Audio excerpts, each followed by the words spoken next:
Boris's great-grandfather Ali Kemal was born in 1869 in Istanbul, then the capital of the Ottoman Empire.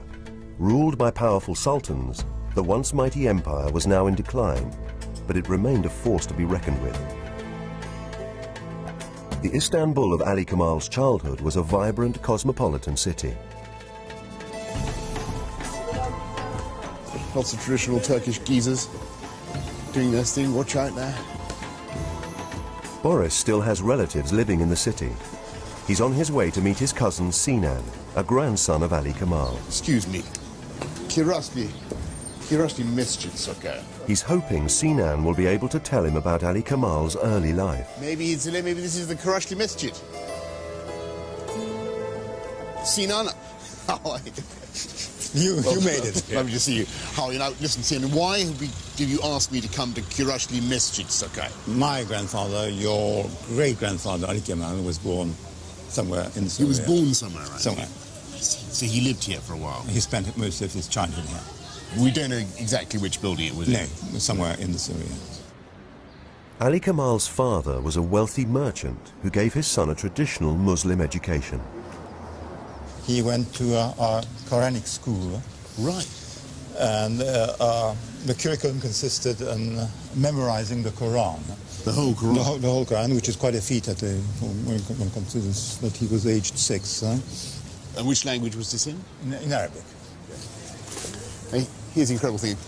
My great-grandfather, Ali Kemal, could not only read this whole thing, but he actually knew it all off by heart.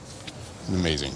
I won the Scripture Knowledge Prize, I want you to know. Well, that's what it is. Yeah, certainly. And the Wilder Divinity Prize. Ali Kemal's life didn't continue in a traditional vein. As a young man, he traveled to France and became a successful journalist. In 1903, he married Winifred Brune, daughter of Margaret Johnson. 3 years later, Winifred and Ali had a daughter, Selma. Then, in 1908, at the age of 40, Ali Kemal returned to Turkey, bringing his family with him. They settled in the village of Bebek, just outside Istanbul.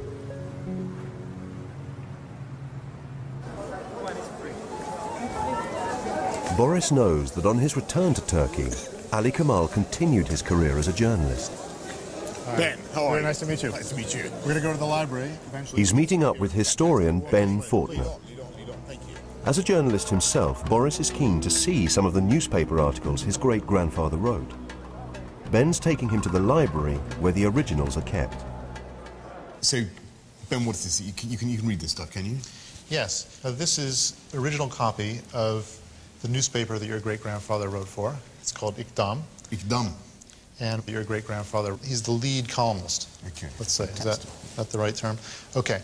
And this is starting here, running down 2.5 columns, and there is your great-grandfather's signature. No kidding, that's his byline? That's his byline. Oh, amazing. So that's the prime real estate on the newspaper. And it's political? Yes. Yeah. Okay. It was political, dangerously political. A few weeks after Ali Kemal's return, there was a revolution in Turkey. In the name of liberty, radical nationalists seized power from the autocratic sultan. But soon the revolutionaries began to use repressive tactics of their own, including political murder.